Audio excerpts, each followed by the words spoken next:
This is Dr. Angela Byrd-Wright, Division Equity Leader, and I'm excited to unpack with you our first learning session, the Blueprint, our strategic plan through the lens of the portrait of a Hampton graduate. I'd like you to look over to the left of your screen and really think about our equity model for our school division as was shared during our June and August leadership session. At the very core of our work is really aligned to our strategic plan, and that is teaching and learning, which is surrounded by the constructs of culturally responsive teaching, culturally responsive leadership, and culturally responsive curriculum within a safe and nurturing environment that maximizes every child's learning. And when we say every child here in Hampton City Schools, we mean every child, every day, whatever it takes. And so we'll be drawing back to each of these elements of this model as we unpack our strategic plan, as our strategic plan serves as the blueprint from which we produce the promise to our community, the portrait of a Hampton graduate.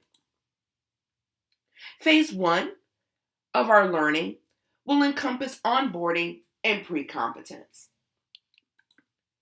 Onboarding by developing a critical consciousness through self-reflection and developing that self-awareness of one's own racial, ethnic, and cultural background and the understanding that affects perceptions, values, beliefs, and our practices and interactions with one another. Pre-competence, developing that common language and the understandings and implications of our strategic plan through the lens of equity that will really allow us and ready us to embody what it means when we say culturally responsive practices.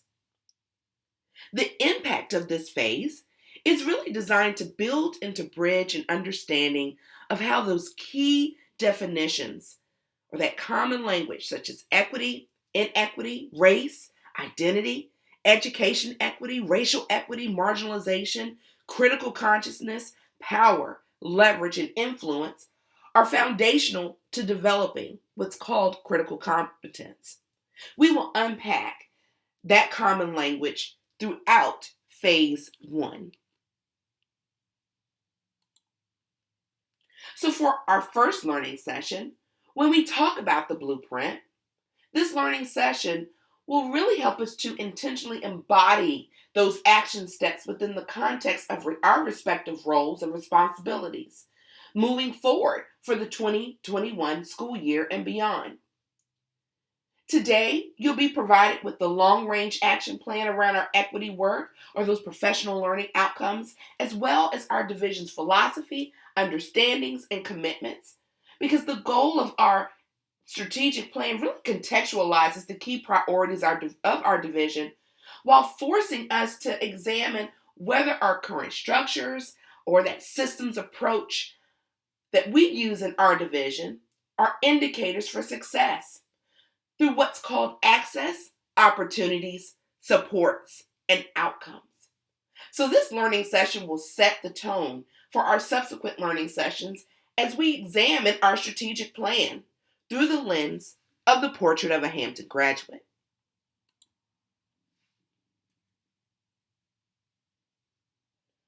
So today, as we unpack, you will notice in our upcoming learning sessions that we talk about not only the description of that learning session, but also our actions with one another. What's our activating force behind the work that we will do today? So today, we'll understand what are those key goals and performance measures within our strategic plan to have a clear view of where we will continue to focus our work and drive our work and those key initiatives to address our goals.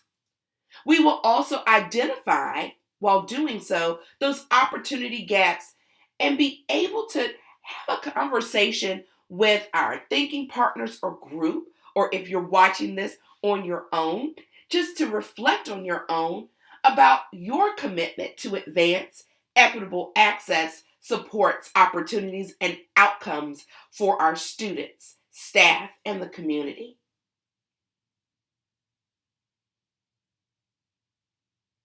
So as you are internalizing that participant action, understand that our work helps to drive us about our end result of the portrait of a Hampton graduate. We want those students who have achieved and applied that appropriate academic and career focused knowledge, integrating and applying classroom knowledge to navigate the real world, building connections and work with individuals in diverse communities, and demonstrating that mindfulness of self, others, and one's own personal journey. That is the portrait of a Hampton graduate. And that's our promise to our community. And in so doing, really driving deep and going back to those key words that you see there right in the center of your screen. And that is advancing equitable. You can say it with me along with this video. Access, supports, opportunities, and outcomes. And that's where we're headed here as a school division. You'll notice also on your screen, you have access to the reflection guide associated with this learning session. Once you select it, it will prompt you to create what's called a forced copy. Click accept, and you'll be rerouted to your own copy of the reflection guide. This reflection guide is not anything that you submit, but this is something that you use either with your thinking partner group or individually to really help you think through or just follow along with this particular presentation to support you as you are thinking through the context and the content of this presentation. Feel free to refer back to it any time because there may be some ahas along the way that may cause you to come back to this reflection. And that's the point, to take the time during this phase and beyond to really engage in that critical consciousness and self-awareness.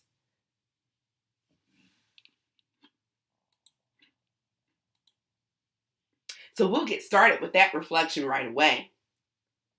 I want you to take the time now to read this quote to yourself for a moment.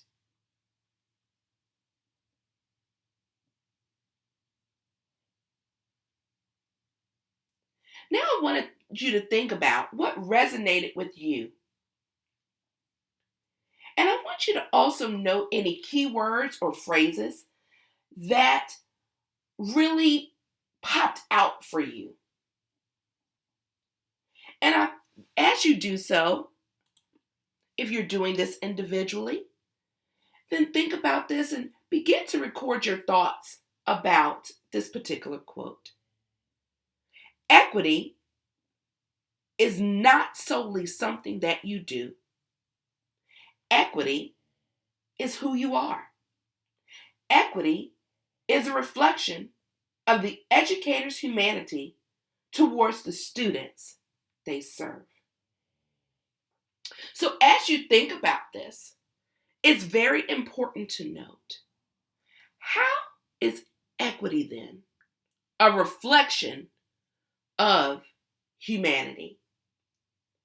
This will be a good time to pause the video so that you can reflect on this quote as well as this question, because they're equally tied in together.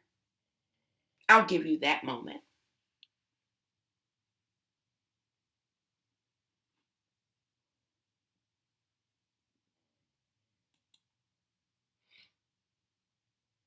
Welcome back.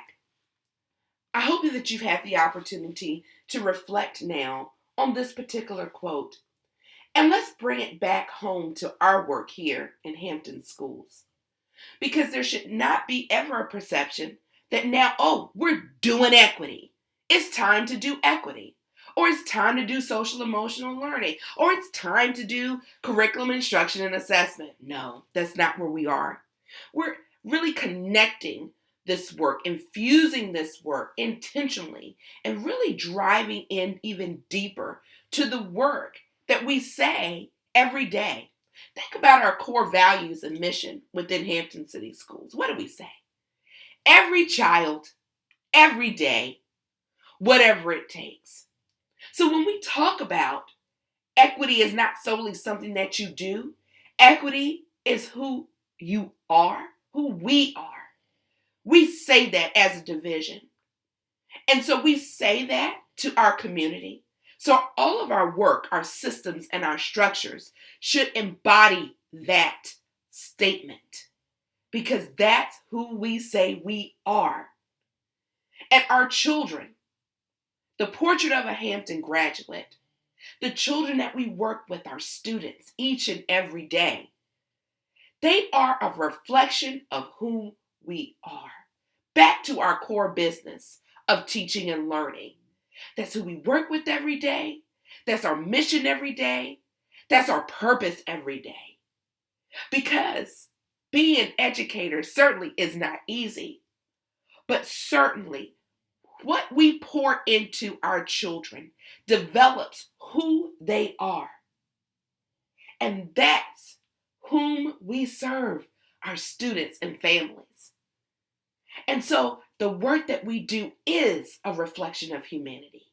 We are a reflection of equity because that's who we are and that's who we say we are.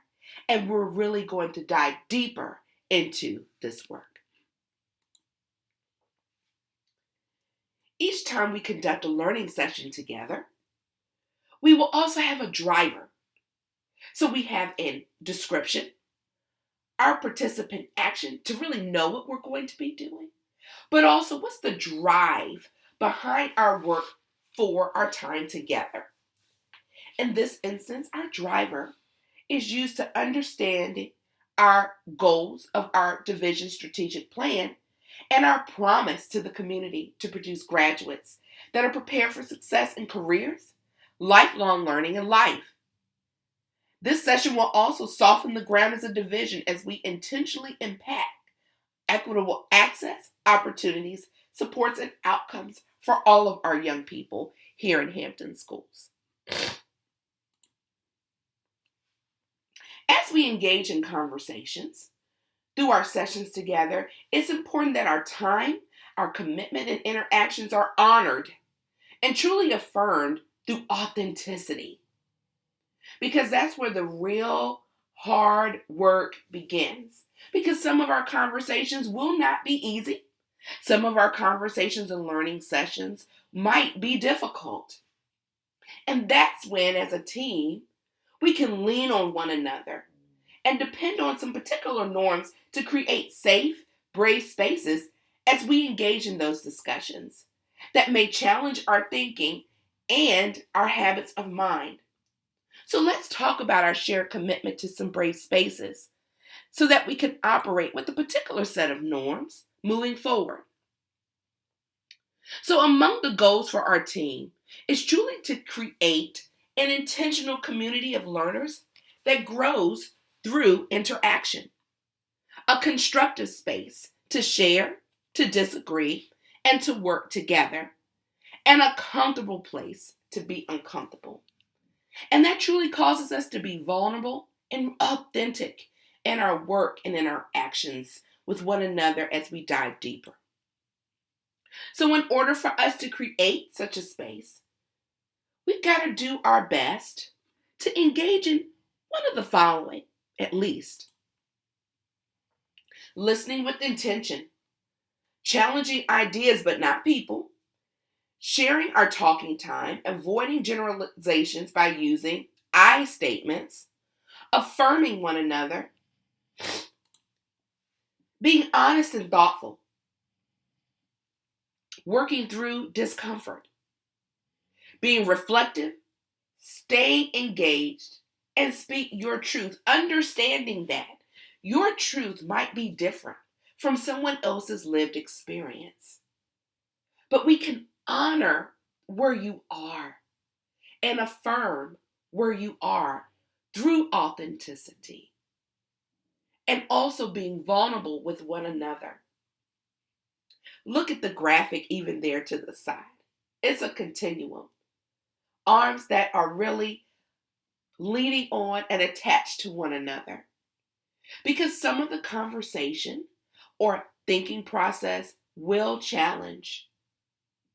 will sometimes maybe cause a wall to come up or defense. And so it's so important that we work together to create such a space where we can be honest and thoughtful with one another. And it's so important with this work that we not become defensive, but let down our defenses and to stay engaged. And also walk away with the understanding that what you learn here leaves here, meaning you can apply it in multiple settings, in multiple situations, in your thinking process on a daily basis or situationally as you're working with others and our children. But also, what you say here stays here.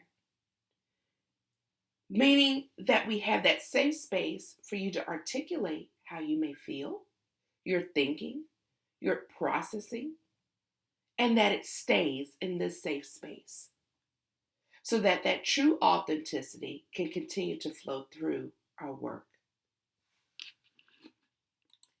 If you're using the reflection guide, you will notice that there is an opportunity now for you just to think about our shared commitments to brave space. And during such time, just take a moment to pause this video and to think about what are those norms, at least one norm, that will help you feel safe, positive, and productive. And then what's one expectation that you hope to learn during this learning session? So at this time, take a moment to pause the video and to engage in this thinking.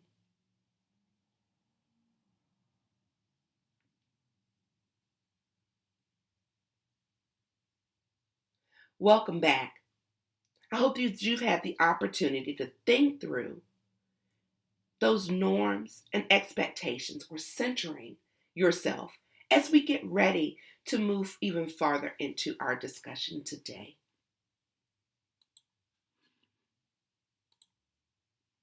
So let's begin to unpack our participant action and description of this learning session.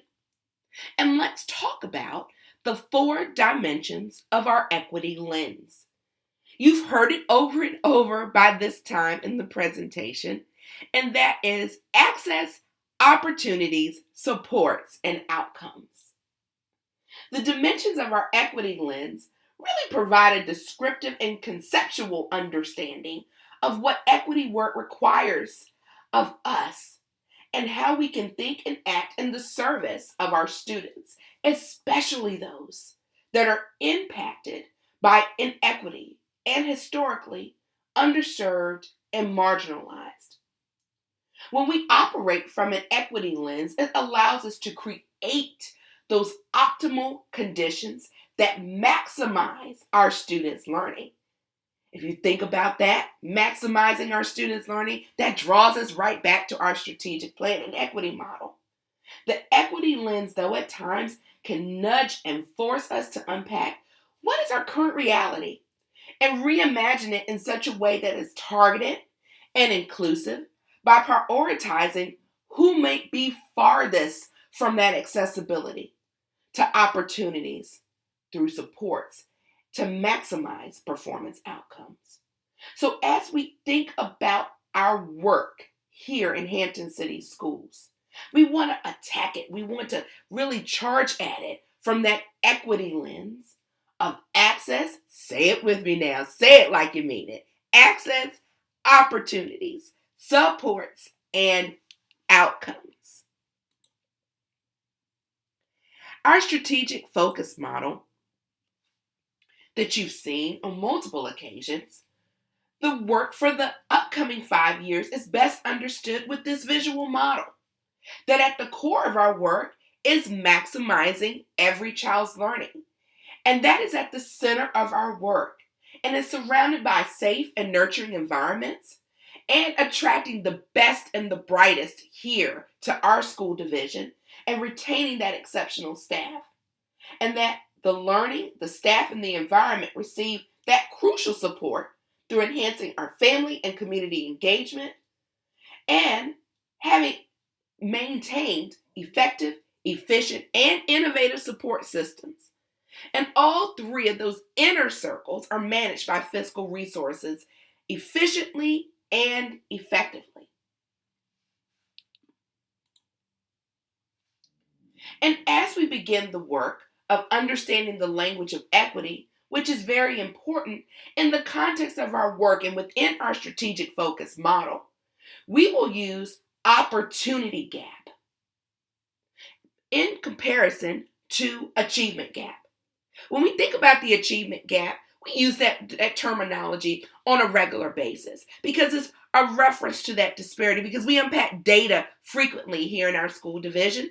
And so thinking about the achievement gap is referring to the disparity in our academic outcomes between students. But as we really unpack the language of equity, I want us to shift gears a little bit and draw our attention to what's called opportunity gaps. Really, it takes us a stretch beyond referring to those disparities. We understand that there are some disparities within each of our student performance indicators, some actions, some supports and systems that are in place. But we also need to understand that there are opportunity gaps that are the conditions. It moves us beyond understanding and recognizing disparities to the conditions. What are those conditions? What are those barriers that students face? And accurately places that responsibility, the onus, on us.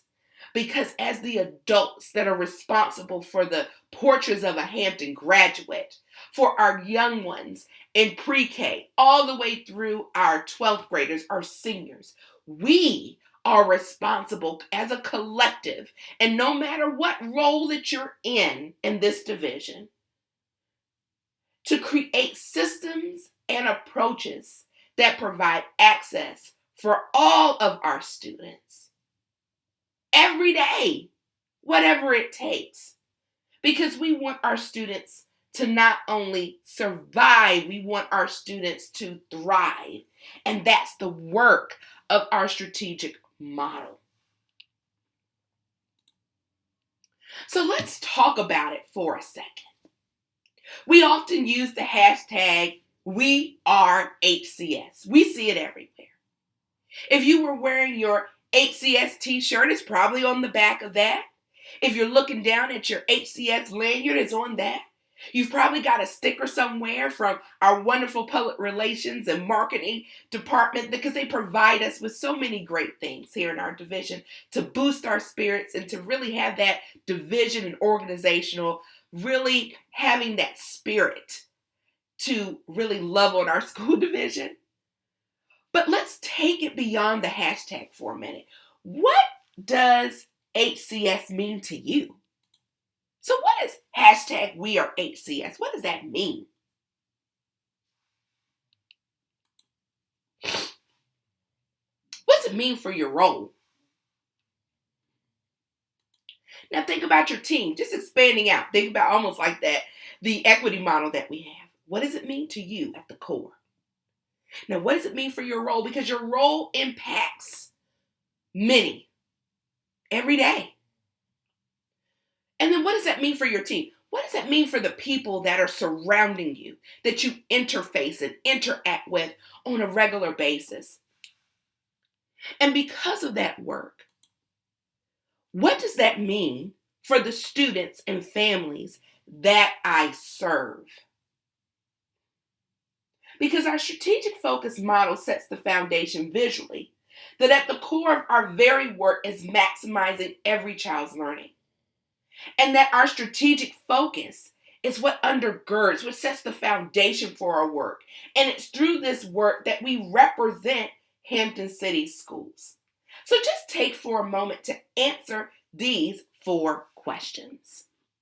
You will find them on the next portion of your reflection guide. This is a great time now to pause the video and to self-reflect.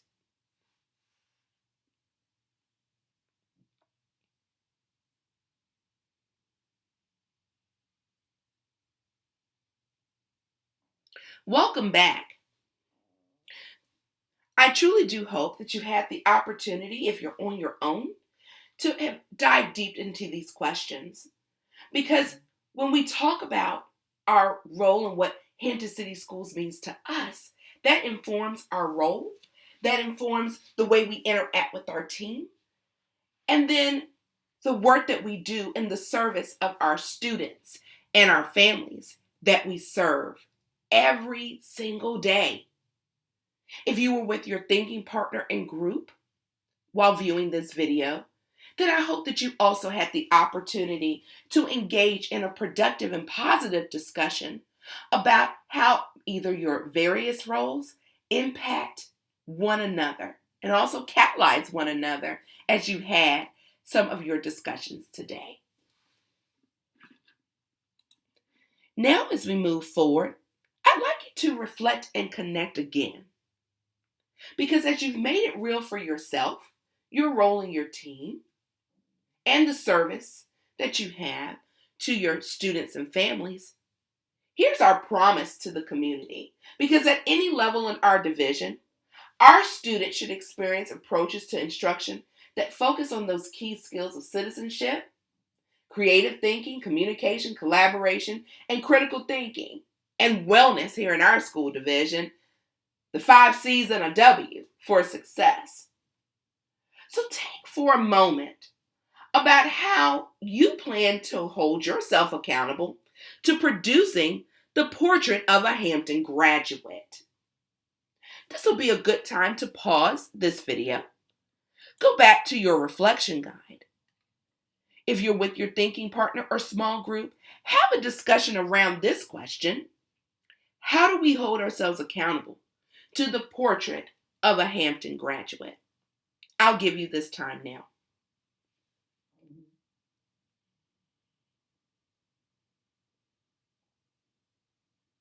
Welcome back. I hope that you've had the opportunity to engage in either your own self-reflection and to connect with the question, how do we hold ourselves accountable to producing the portrait of a Hampton graduate?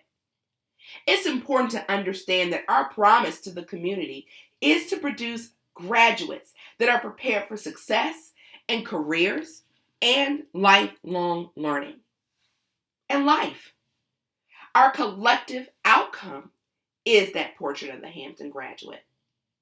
From either setting the foundation for learning at pre-K through 5 or navigating that transition or building the bridge at the middle school level and discovering their futures through their journey in over 44 multiple pathways in our academies of Hampton. None of us are excluded from this work. Let's take it back to our mission and core values. When we say every child, every day, that means each of us impact the lives of children every day. And none of us are excluded from this work. We all own it. This is inclusive work. And it takes all of us in this organization to make it work. Because our word is our commitment to every child every day. And our walk is the systems and those structures that we have in place that allow us to provide access, opportunities, supports, and outcomes that move our students forward, whatever it takes. So our strategic plan holds us accountable to the promise of our community. So the next portion of our session together will connect who we say we are, our key goals, initiatives, and our measures, to identify and acknowledging what are those opportunity gaps, to our commitment to equitable, say it with me now, access, opportunities, supports, and outcomes, to produce the portrait of a Hampton graduate. And based on the results of our needs assessment that was conducted this summer, there are some opportunity gaps that have presented themselves at this time. But we are HCS. And we've begun at division level, at the school level, to begin to drill down even more purposefully through that equity lens where we can begin to close those opportunity gaps, which is why we defined that term about our structures and systems earlier in this session. So at the core of our work is maximizing every child's learning. You'll notice and see how equity, again, is not something that we do, but the recognition of the humanity that's really imbued in our work. Because humanity lies within when we have that sense of belonging, because we're part of a team. We are HCS. Our purpose, knowing why our work matters, achievement, owning or having a sense of accomplishment in our work, happiness, feeling good about the work, and our relentlessness. We are relentless in the work by identifying and actively removing barriers to opportunities for our students. So as we drive within each component of our strategic plan, think about where you fit, your sense of belonging, our purpose, achievement, the happiness that we will have as we feel good about the work where we're headed as a division, but also what's our driving force? What's going to keep us relentless in identifying and removing those structures or systems that are barriers to our students? And so we'll start with maximizing every child's learning. And opportunity gaps that truly have been defined as we think about maximizing every child's learning through that needs assessment. We recognize that based on our end of year data from the 2021 school year, that 10% of our students in grades K through 12 were chronically absent. Based on year-end data from 2021, there's also an identified representation of certain groups in certain disability categories. An opportunity gap also exists where we need to audit our existing and performance assessments that have already been created that reflect, represent, affirm, and validate diverse student groups. We can do this by consistently monitoring our student indicators using what's called risk list, and then develop connectivity between the digital and content-specific lens to the portrait of a Hampton graduate. So what is our systems approach within our division to begin to close those opportunity gaps? One is to have a strategic focus of the integral elements of teaching and learning. We know this work. Guaranteed and viable curriculum, lesson design and delivery, authentic assessments, and data-driven decision-making. Having a balanced approach to assessments with multiple means of checking for understanding through that absorb, connect, and do cycle. Risk lists have been developed by school to identify student success and performance indicators with the variables that you see there on your screen. And based off of those risk lists, interventions and supports are expected, that's the expectation, to be logged into our RTI database. In addition, as we think about our academies of Hampton, by expanding the advisory boards for each career academy to build upon and strengthen our collaborative partnerships with businesses and industry leaders. And we also recognize that some of our career fields may not deliberately reflect our student population. Therefore, the goal is to really open the door for students to see themselves in all spaces and places, because students can't be it if they can't see it.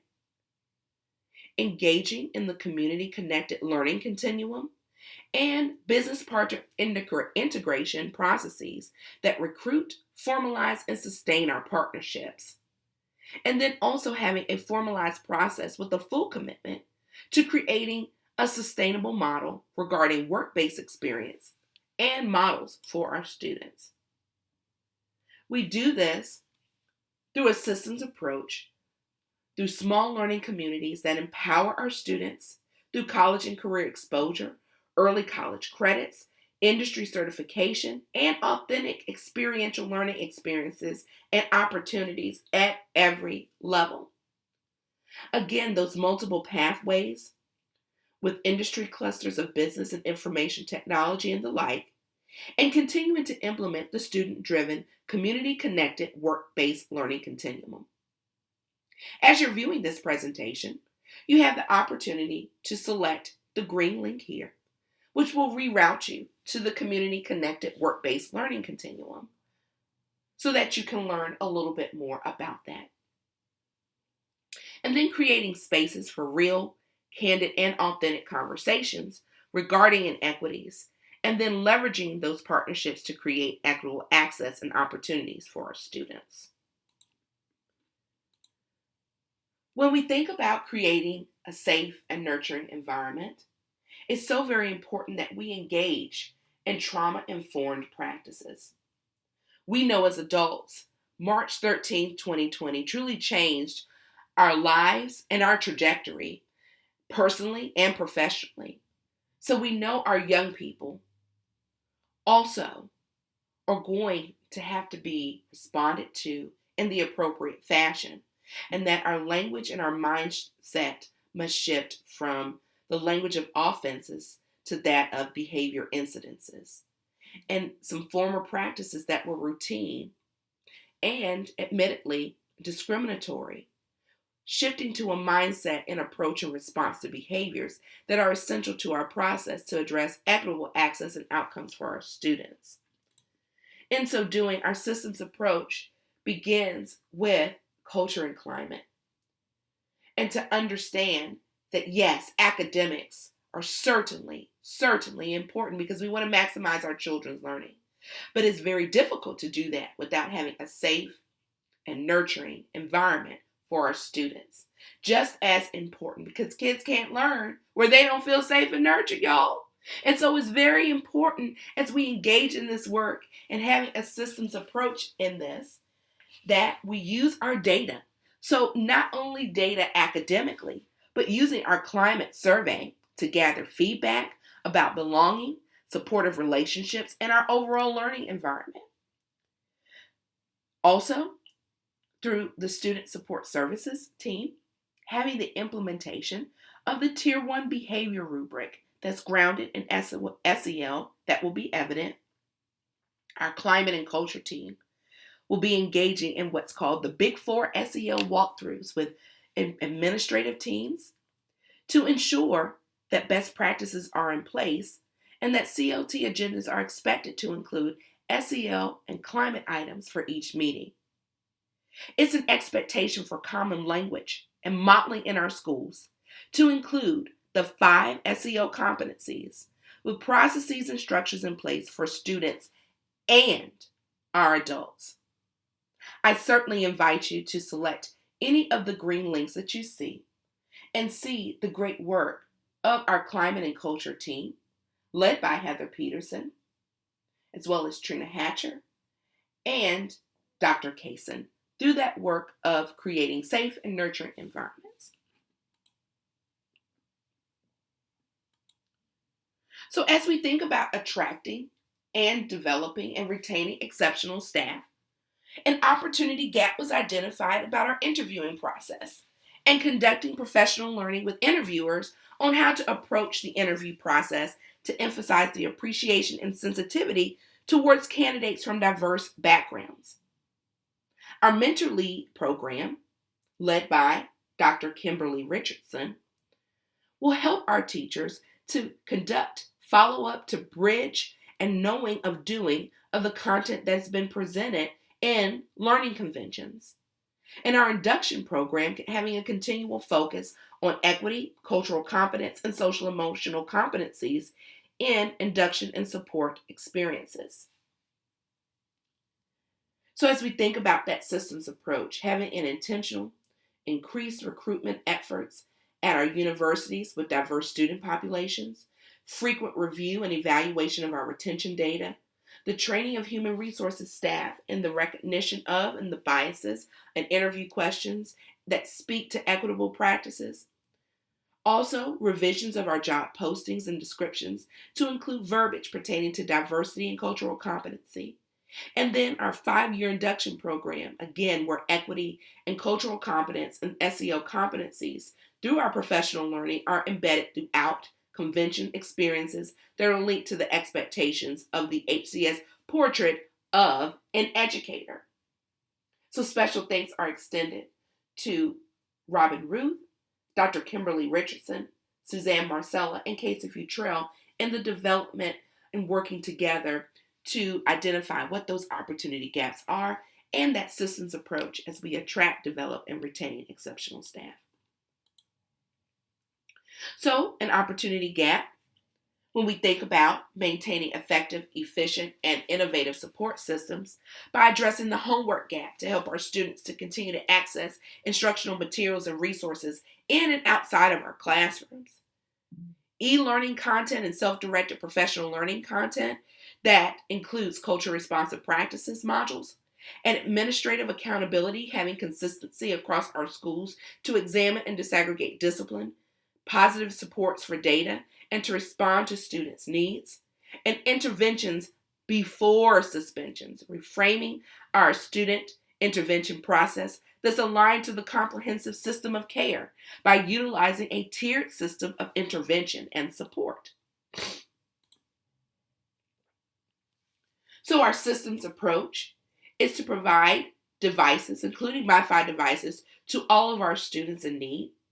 Internet support specialist has been hired to support families without internet access. Using teacher feedback to guide UBD modules and observations that examine e-learning content and self-directed professional learning experiences, maintaining a comprehensive and cross-functional department of student support, and increasing mental health resources through what's called the comprehensive system of care, as well as utilizing the identify, analyze, and align model to engage in a root cause analysis to triangulate preventative measures within the comprehensive system of care. Special thanks is extended to John Eagle, Dr. Kate Maxlow, Trina Hatcher, and Heather Peterson, as well as Dr. Kaysen in the development of this particular slide. And then enhancing family and community engagement and satisfaction. As we think about the opportunity gap for our non-English speaking families and having intentional methods with platforms to allow for Google Translate and other platforms for our non-English speaking families.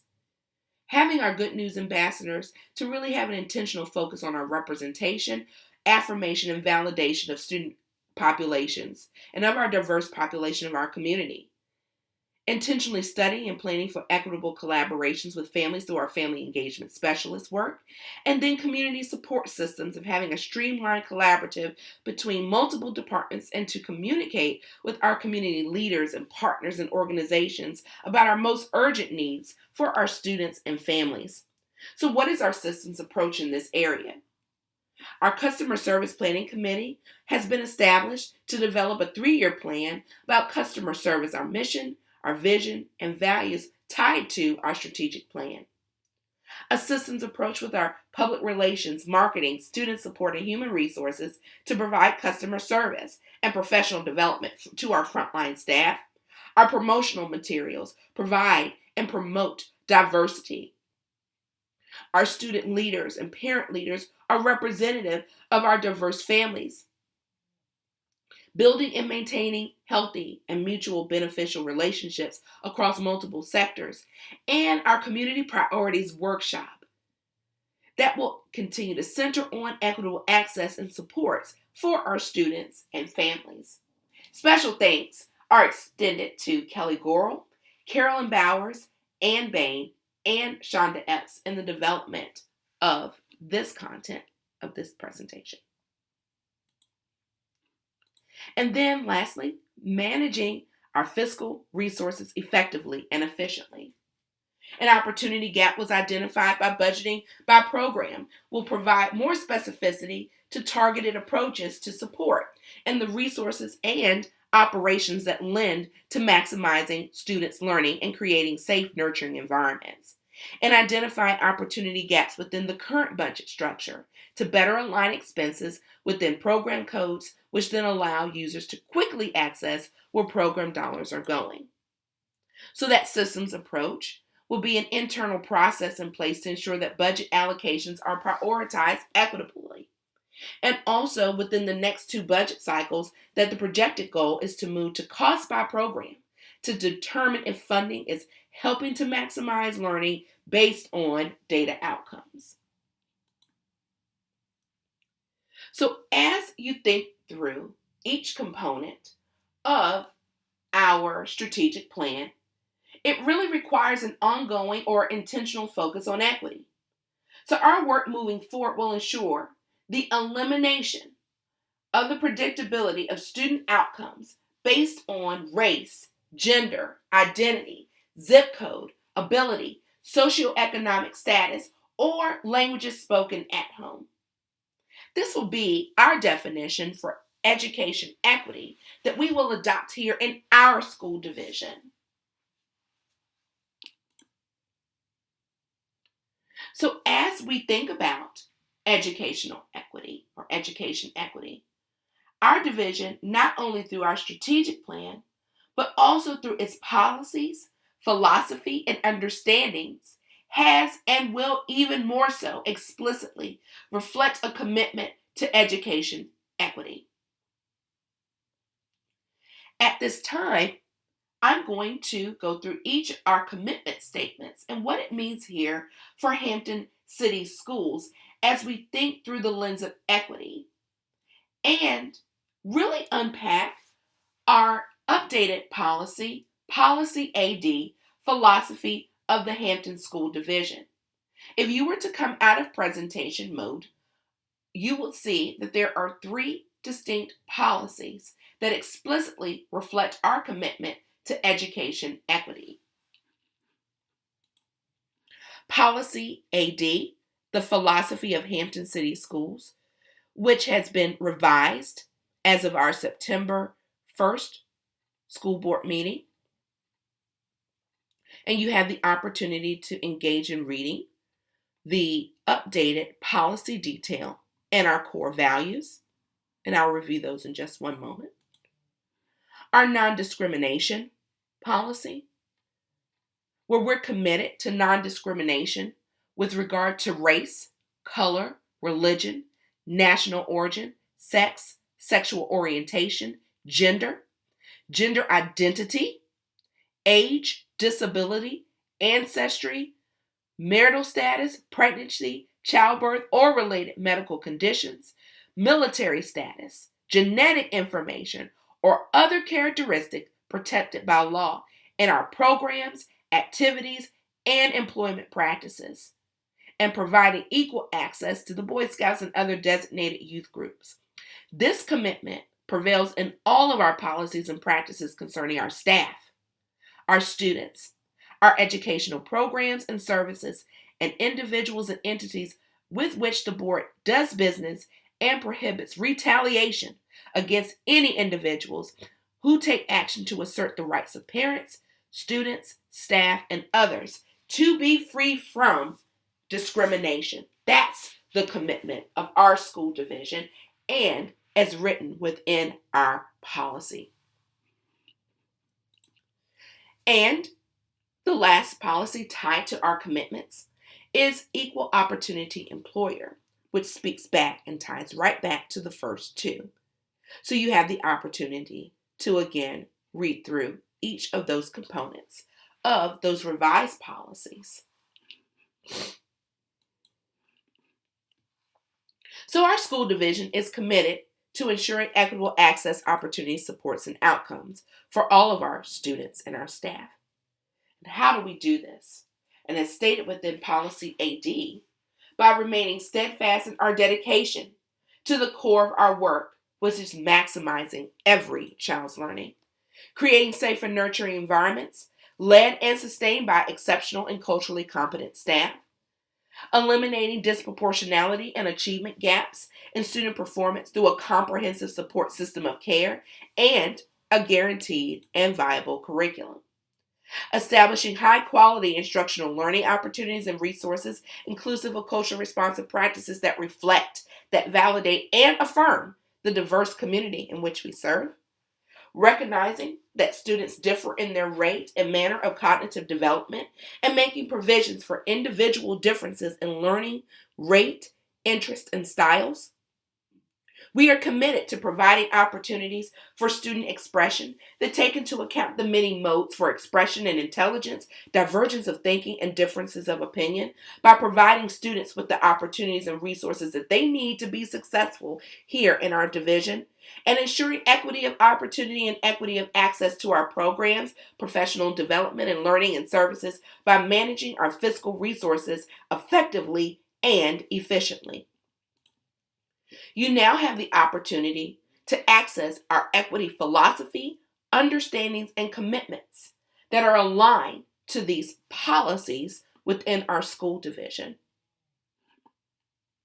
As you do so, you will refer right back to our equity model for the division, our philosophy that has policy AD that is incorporated, how we define educational equity or education equity in our division, our community promise through our mission, as we talked about that collective outcome to produce the portrait of a Hampton graduate, and our commitments to demonstrate our commitment to equity by examining those existing policies and adopting policies and systems approaches that ensure an equitable school community inclusive of all of our students. You will see each of those other areas defined below. That we are stating to the affirmative that social emotional learning is a lever for equity, and that these two areas will not be pursued as separate bodies of work, and it's really to be understood that social emotional learning and equity in education are mutually reinforcing. And so our collective work that you will see through the lens of equity, through our social emotional learning, through climate and culture, will be interwoven together. Our promise to our school board and to our community that our school division will develop and communicate and implement a division-wide equity plan that outlines our active measures that are in place to address education equity here in our school division per our strategic plan goals, measures, and key initiatives, our key terms that are associated with equity so that we're speaking the same language, and then our legislation and policy basis.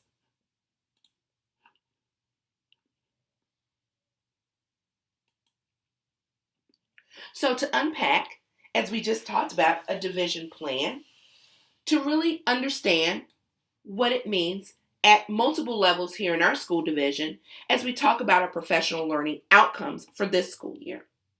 As shared during our June and August leadership sessions for our division level and school level leaders, we'll engage in onboarding by developing a critical consciousness through self-reflection as well as pre-competence. That is the basis of our first phase of our equity learning plan. We will then clearly and explicitly identify those connections between social emotional learning and equity, and also define cultural competence and culturally proficient spaces. We will also define what it means to be a culturally responsive leader and identify the dispositions of culturally responsive leadership. If you are a division level and school level leader, I invite you to click to see an unpacking of the professional learning outcomes that are on this slide.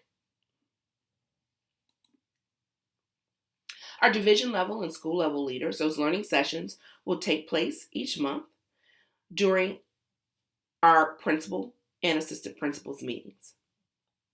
We also have a Google Classroom of which you may join, and also, and everyone is expected to join, and that information is provided here for that join code. All division and school level leaders received this code during our August Leadership Summit. Any late hires should now access this join code so that you can ensure that you are receiving the latest information regarding our professional learning schedule as well as our equity plan. You will see here on the screen our series of learning sessions.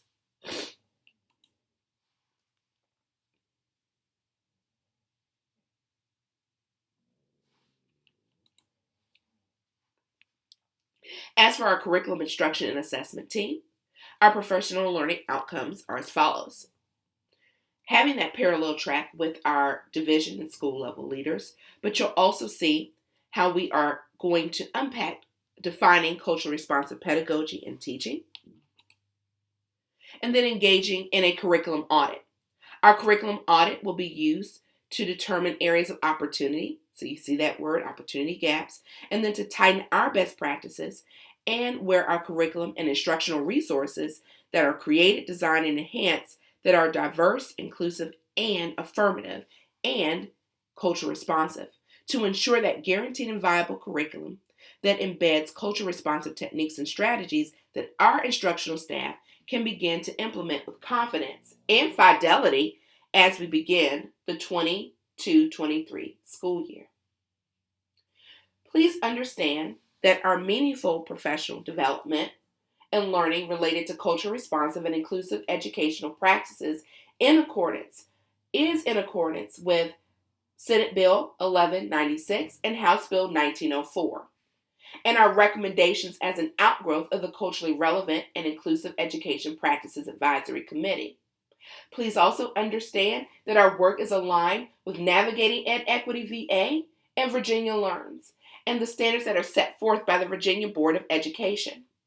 So led by that continuous reflection, cultural responsive leadership, responsive teaching, and cultural responsive curriculum as a reframing process will really lay the foundation of our work and set the trajectory for our professional learning and action planning through at least the 2023 school year. And so our sessions that we will have together are for an hour, followed by a half hour of post-work exercises that you can complete asynchronously. A total of 15 hours will be awarded upon successful completion of each learning session and post-work exercises. This is in alignment with the proposed expectations for professional learning of licensed personnel per the proposed Virginia Board of Education guidelines of at least 15 hours of ongoing professional development, and Hampton will be ahead of the game. You will see here for our curriculum instruction and assessment team, the professional learning schedule, very similar to that of our division and school level leaders. Also, you will see phase 3 of this process, which will also include that curriculum auditing process and work sessions built around that work to develop that culture responsive curriculum and the next steps that drive that.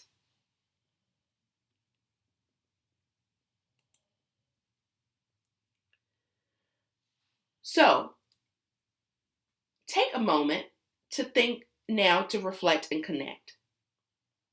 And now activate. So we talked about We Are HCS. So this is We Are HCS 2.0.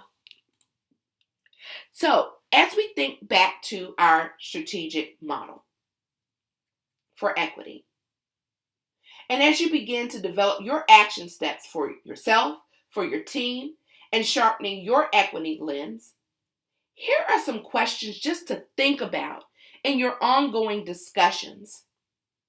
How does this decision align with ensuring equitable access, opportunity, supports, and outcomes for all students? How does this decision support our strategic plan? Does this decision, action, or practice ignore, worsen, or disrupt existing disparities and opportunity gaps? Does it produce unintended consequences? Does this decision contribute to a sense of belonging and inclusiveness for all? And how will we ensure that this decision has met its intended outcomes?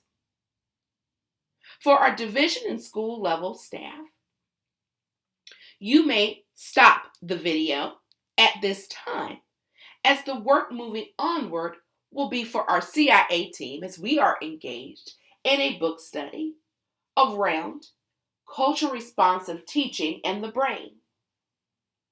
And so we will pause the video here so that you can think through from your reflection guide about where to next. As you've tied all of this hearing and working and thinking with your thinking partner, with your group that you may be sitting with now, or even individually, where to next, and with your reflection as well. Everyone viewing this video will have the opportunity to engage in self-paced work. Once you select the link that's associated with your area, you will see for division level or school level leaders, your link will reflect DL, SL, Phase 1 Learning Session, Self-Paced Work. This is what you will be working on your own, asynchronously. But if you decide to work along with your thinking partner and group, just know that you need to still submit an individual reflection so that you can receive all of your professional learning points for this hour of working together, and also the 0.5 or the 30 minutes to total 1.5 to add, so we can make sure that your professional development points are accumulated appropriately. So make sure once you select the self-paced work, you'll be rerouted to a Google form that goes over the impact statement, description, focus, and expectation for the next learning session. And then you'll be able to engage in those reflective processes that are found in the self-paced work. So again, to our division and school level leaders, I encourage you now at this time that you may end this video here.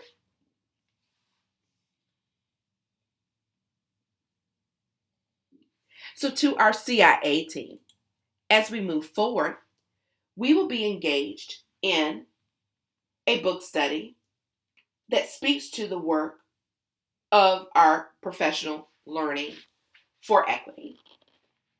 And so in this book, Culture Responsive Teaching and the Brain, really helps us to recognize how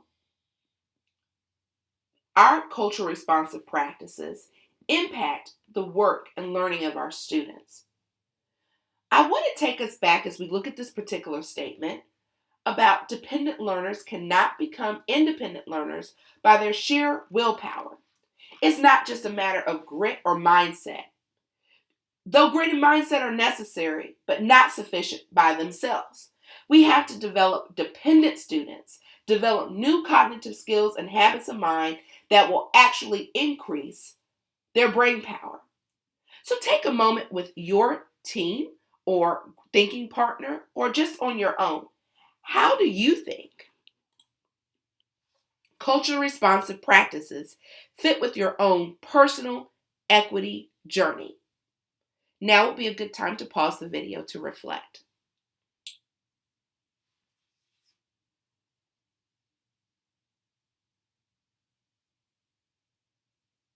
Welcome back.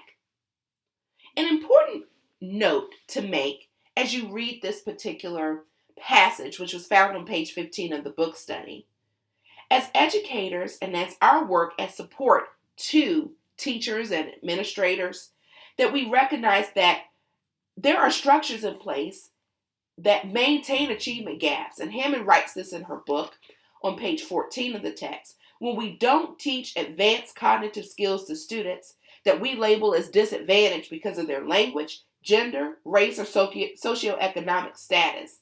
And based on these labels, we usually do the following. Underestimate what disadvantaged students are intellectually capable of doing. As a result, we postpone more challenging and interesting work until we believe they have mastered, quote unquote, the basics. And then by focusing only on low-level basics, we deprive students of a meaningful or motivating context for learning and practicing higher order thinking processes. By this time, you've had the opportunity to have read the introduction and chapter 1 of Culture Responsive Teaching and the Brain prior to our time together. And so it's important to note that as we engage in ensuring a guaranteed and viable curriculum, that our work challenges intellectually as well as socially our students and that what we develop within our curriculum really speaks to those culture responsive practices to help our students develop the cognitive skills and habits of mind that will increase their brain power.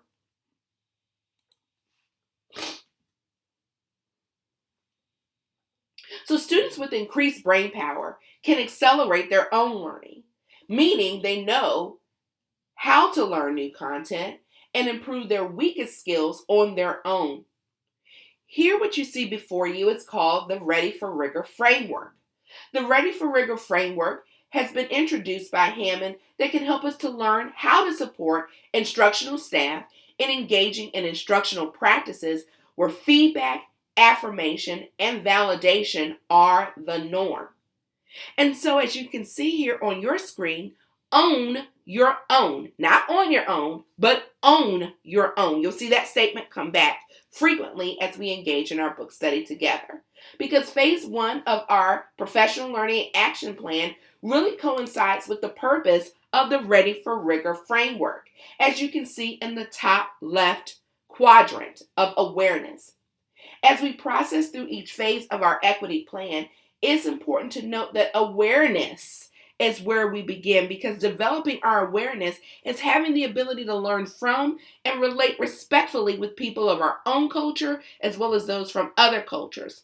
This also means an acknowledgement of the work of implicit biases and microaggressions that tend to be a barrier to education equity, and developing a critical consciousness to address inequities. And so you'll see in our upcoming work for learning session number 2 in regard to implicit bias and microaggression that you will see how these two constructs about awareness, that critical consciousness, really play a great impact and role in our unpacking of our own implicit bias and microaggressions. So please make sure that you have read chapter 1 as well as the introduction and become acquainted with the Ready for Rigor framework and those awareness, that top left quadrant of awareness, because that will help to speak to our work as we move forward into chapter 2. What's culture got to do with it, for our next session? So to reiterate, phase 1 is on onboarding and pre-competence. We will be in this phase. This is the longest phase of our equity plan because it's so very important to understand how our awareness to build those bridges and understanding that common language and understanding will drive our work moving forward. And so again, I invite you to complete your self-paced work and to do so before our next learning session, which will take place at our next CIA team meeting.